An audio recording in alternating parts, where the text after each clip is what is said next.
क्या अल्पसंख्यक समुदाय का होना भारत में कोई जुर्म है? उस पे भी यदि आप महिला।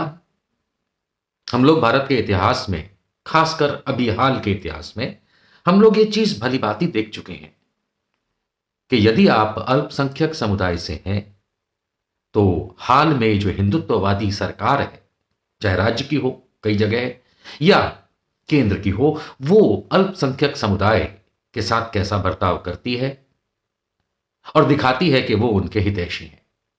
और यदि उसमें आप महिला हुए तो बिल्किस बानो से लेकर के जाने कितनी कहानियां आप सुन चुके हैं। लेकिन आज मैं आपके समक्ष एक ऐसी दुख भरी दास्तां पेश कर रहा हूं, एक अल्पसंख्यक समुदाय की महिला की, जो कि देश के टीवी मीडिया का एक जाना माना नाम है। और आप लोग इस महिला को भली भांति जानते हैं। यह है जीनत सिद्दीकी, जो कि जी न्यूज में जर्नलिस्ट और एंकर बतौर वर्षों से अपना काम कर रही हैं। इससे पहले भी ये अन्य बड़े चैनल्स में देश के अपनी सेवाएं दे चुकी हैं। जीनत सिद्दीकी, ठीक है, नाम से आपको पता चलता है कि ये अल्पसंख्यक समुदाय से हैं, लेकिन ये एक बहुत ही मेहनतकश जर्नलिस्ट और एंकर हैं। देश में, दुनिया में इनका नाम है। लेकिन आज सुबह मैंने इनकी, क्योंकि मित्र भी हैं, एक पोस्ट पढ़ी और वो पोस्ट पढ़ के रोंगटे खड़े हो गए। और जब मैं आपको बताऊंगा पूरी जानकारी, आपके भी रोंगटे खड़े हो जाएंगे। मैं ये बात इसलिए नहीं कर रहा हूं कि ये जीनत सिद्दीकी जी हमारी कोई मित्र हैं, इसलिए। आप लोग जानते हैं, वर्षों से मैं नेशनल मीडिया पे डिबेटर रहा हूं, टीवी पैनलिस्ट रहा हूं, और मैं टीवी मीडिया चैनल्स के अंदर के कई गंदे और घिनौने तथ्यों को जानता हूं। मैंने कई बार आगाह किया है लोगों को कि जैसे आप लोग फिल्म इंडस्ट्री के बारे में, टीवी इंडस्ट्री के बारे में जानते ही हैं, न्यूज मीडिया एजेंसीज और न्यूज मीडिया कंपनियों में भी बहुत कुछ होता है। तहलका के मालिक को तो जेल तक हुई थी, आप लोग जानते हैं।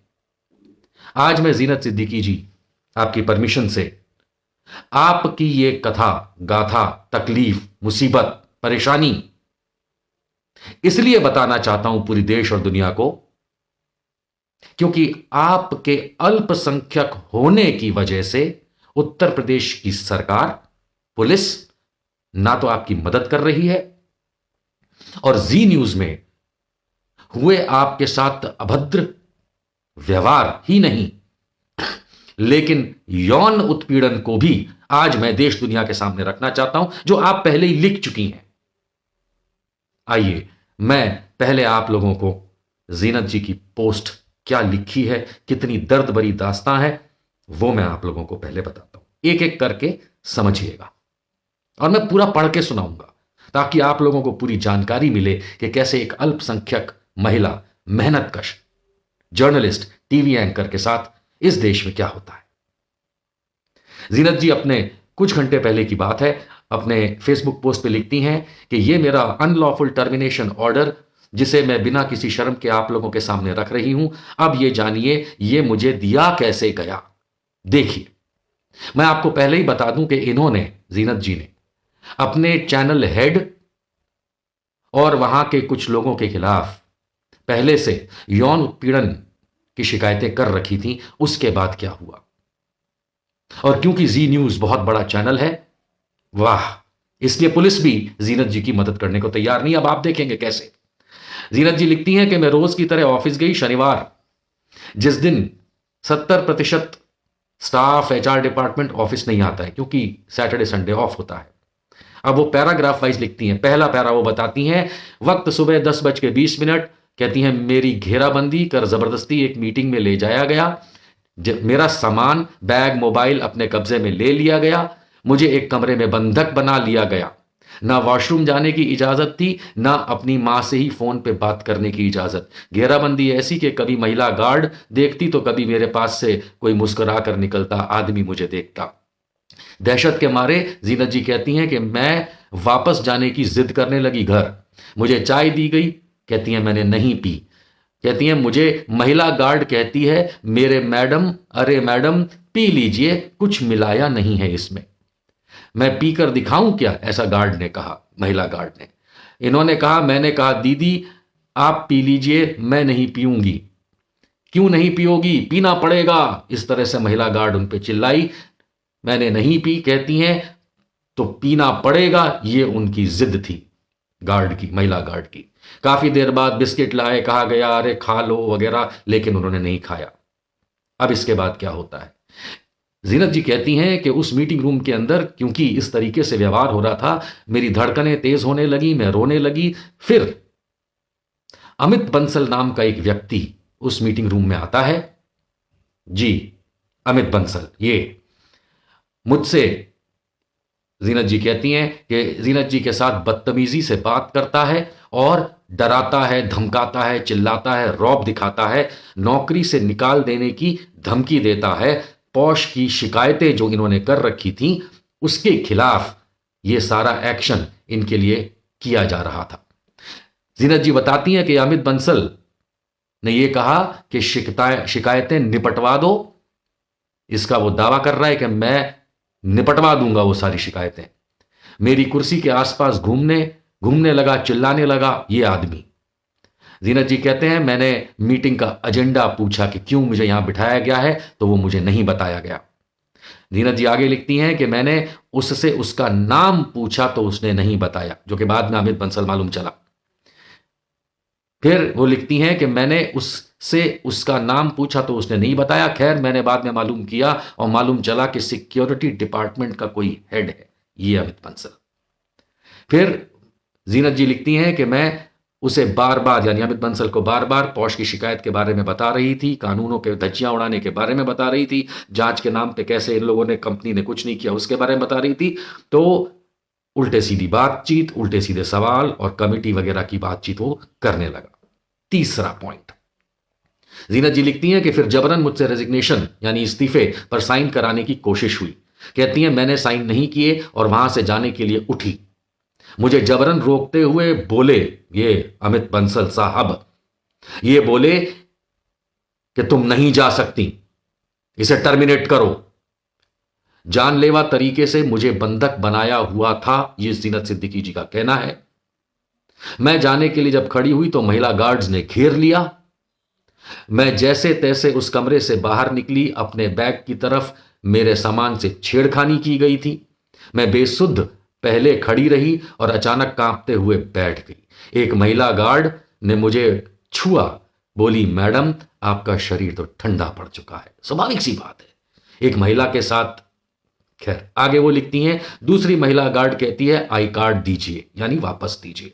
इस दहशत भरे माहौल में जीनत सिद्दीकी जी कहती हैं कि मेरे पीरियड्स शुरू हो गए। आप देख रहे हैं एक महिला के साथ उस ऑफिस में किया जा रहा है, इतने हद तक उसको परेशान करा जा रहा है अमित बंसल और बाकी सिक्योरिटी वालों के द्वारा कि जीनत सिद्दीकी जी के पीरियड्स डर के मारे शुरू हो गए, ऐसा वो बताती हैं। मगर मेरी हालत कुछ बोलने की नहीं, मैं फफक फफक कर रोने लगी और थोड़ी देर बाद सब घेर कर मुझे नीचे ले आए ऑफिस के बाहर। एक व्यक्ति पहले से लिफ्ट के पास लिफ्ट रोके खड़ा था और उसके बाद यह चीज की गई। अब पैराग्राफ नंबर 4 ये सुनिए। जीनत जी लिखती हैं कि मैं जैसे ही नीचे आई फिर बैठ गई। मेरा शरीर हरकत नहीं कर पा रहा था, मुझे एक एक सांस लेने के लिए संघर्ष करना पड़ रहा था। एक महिला गार्ड को शायद मुझ पर दया आई, उन्होंने मेरा हाथ मला। पूरे इस पूरे घटनाक्रम में अमित बंसल नाम मेरे आसपास घूमता रहा। यह आदमी,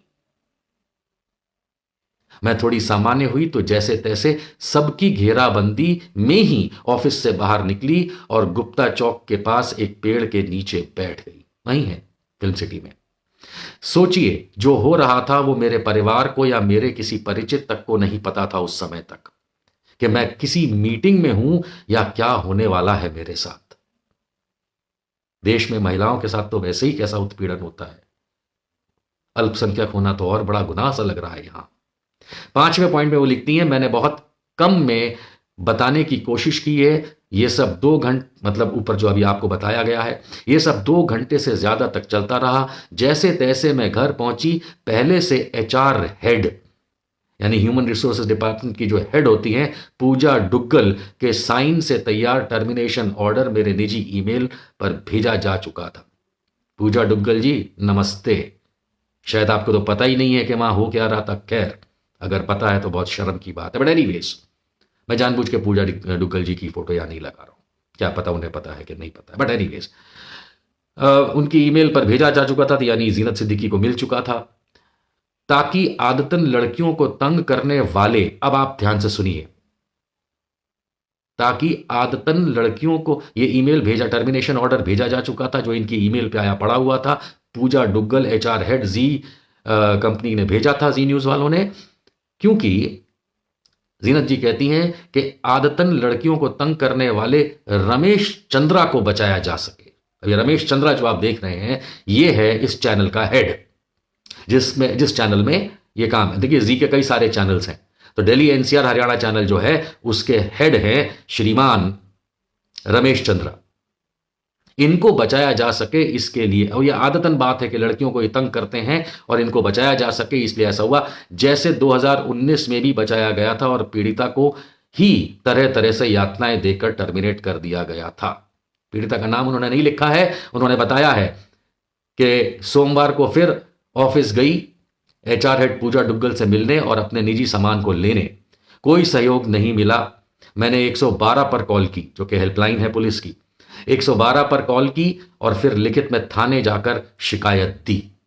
5 फरवरी से अब तक, ये सब 5 फरवरी को शिकायत दी गई है नोएडा में, 5 फरवरी से अब तक एफआईआर नहीं हुई। आप लोग सोच सकते हैं कि जी न्यूज का दबाव कितना ज्यादा होगा पुलिस पे। जी हम जानते हैं जी न्यूज का दबाव होता है क्योंकि ये संघी चैनल है, भाजपाई चैनल है। सुधीर चौधरी निकल गया तो भी ये तो भाजपाई चैनल है, और इसलिए पुलिस नहीं मदद कर रही है जीनत सिद्दीकी की।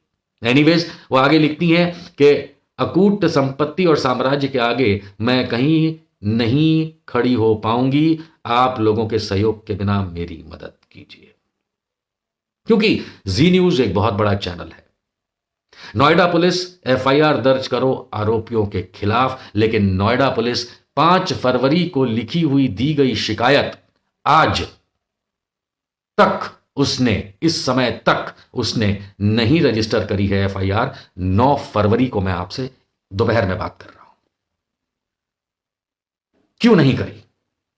मैं police commissioner Noida commissionerate Uttar Pradesh police से एक मामूली सा सवाल करता हूं, बहुत मामूली सा सवाल। यौन उत्पीड़न की अगर कोई महिला कंप्लेंट लिख के दे रही है, बंधक बनाए जाने की बात लिख के दे रही है, तो Lalita Kumari versus state of UP सन 2013 का सुप्रीम कोर्ट जजमेंट क्या आप लोगों के पास नहीं है कि जिसमें महिला अगर इस प्रकार की शिकायत कर रही है तो बिना 1 मिनट गवाए एफआईआर दर्ज होती है और एक्यूज्ड को पकड़ा जाता है, आरोपियों को पकड़ा जाता है? क्या सुप्रीम कोर्ट का यह जजमेंट, मैं जानता हूं आप लोगों के पास इसके दिशा निर्देश डीजीपी उत्तर प्रदेश पुलिस लखनऊ कार्यालय से हैं, पूरे इंडिया के पास हैं, क्योंकि 2013 का है, और आप लोग जानते हैं कि ऐसा ना करने पे कई पुलिस वालों की नौकरियां सस्पेंड हुई हैं, उन्हें पनिशमेंट्स मिले हैं। एक महिला, मैं ये नहीं कहूंगा कि अल्पसंख्यक की है या जो, वो तो है ही, लेकिन एक महिला जब पुलिस थाने के अंदर एफआईआर लिखा रही है, कंप्लेंट यानी कि शिकायत दे रही है जिसमें यौन उत्पीड़न है, बंधक बनाना है, क्या आप सुप्रीम कोर्ट के फैसले और दिशा निर्देश और उत्तर प्रदेश सरकार और उत्तर प्रदेश पुलिस के दिशा निर्देशों को अपने उस थाने वाले या उस 112 के तहत जो भी पुलिस आए, क्या उनको ये आप सस्पेंड नहीं करेंगे कमिश्नर साहब? क्या आप फौरन एफआईआर नहीं कराएंगे, या इसके लिए भी एक महिला को 156(3) में कोर्ट जाकर के गुहार लगानी पड़ेगी कि पुलिस जो है वो जी न्यूज का साथ दे रही है, मीडिया हाउस का? मैं तो खाली दरख्वास्त कर सकता हूं। क्या ऐसा करना आप लोगों को शोभा नहीं देता है उत्तर प्रदेश पुलिस? आपको फौरन एफआईआर दर्ज करनी चाहिए, क्योंकि महिला ने अपने यौन उत्पीड़न, बंधक बनाए जाने की बात कही है। बाकी मामला जो भी हो वो तो एक अलग चीज है, लेकिन इस बारे में तो आप ये नहीं कह सकते कि हम इन्वेस्टिगेट कर रहे हैं। आपको कोई अधिकार नहीं है देश की किसी भी पुलिस को, अगर एक महिला यौन उत्पीड़न और साथ ही साथ बंधक बनाए जाने की अगर बात कह रही है, शिकायत लिख के दे रही है, 112 पे कर रही है, आपके पास किसी भी पुलिस के पास कोई अधिकार नहीं है कि 1 मिनट के लिए भी वो डिले करे या ये कहे कि हमको इसमें इन्वेस्टिगेट करना है। No, Lalita Kumari versus state of UP 2013 supreme court के जजमेंट के हिसाब से आपके पास यह अधिकार नहीं है। और आज 9 तारीख तक आप एफआईआर नहीं कर रहे। अरे बाद में अगर मान लीजिए, मान लेते हैं, मानने में कोई बुराई नहीं है, मैं तो एक न्याय प्रक्रिया को फॉलो करने वाला आदमी हूं, मान लेते हैं कि जीनत सिद्दीकी की कंप्लेंट गलत निकलती है तो कोर्ट इन्हें पनिशमेंट देगा। लेकिन आज आपको किसने अधिकार दिया, यूपी पुलिस, यूपी सरकार, कि आप एफआईआर दर्ज करके आरोपियों को ना पकड़े और एक्शन ना लें? जीनत सिद्दीकी जी, न्याय तो आपको दिला के रहेंगे। और मैं भारत के हर उस नागरिक से रिक्वेस्ट करता हूं कि उत्तर प्रदेश पुलिस को अपने तरीके से एक पत्र, परिपत्र जरूर भेजें, पत्र भेजें, चाहे सोशल मीडिया पे, चाहे इस वीडियो को टैग करके। ये एक महिला जब यौन उत्पीड़न, सेक्सुअल हरासमेंट और बंधक बनाने की कंप्लेंट लिखित में दे चुकी है तो 5 दिन तक, 4 दिन तक किस पुलिस को उस पर एक्शन ना लेने का अधिकार है? सुप्रीम कोर्ट की धज्जियां उड़ाने का अधिकार है, सुप्रीम कोर्ट के आदेशों की धज्जियां उड़ाने का, दिशा निर्देशों की धज्जियां उड़ाने का अधिकार है। मैं तो हाथ जोड़ के विनती करता हूं नोएडा पुलिस से, कृपया फटाफट एफआईआर इसकी दर्ज करी जाए, फौरन, बिना डिले, और आरोपियों को कब्जे में लिया जाए। उसके बाद माननीय कोर्ट तय करेगा कि यह महिला सही है कि वो लोग सही हैं। अल्पसंख्यक होना, उसमें भी महिला होना, वो भी मेहनत कश जर्नलिस्ट होना, गुनाह नहीं है, बिल्कुल नहीं है। बस एक ही रिक्वेस्ट, जल्द से जल्द एक्शन लीजिए।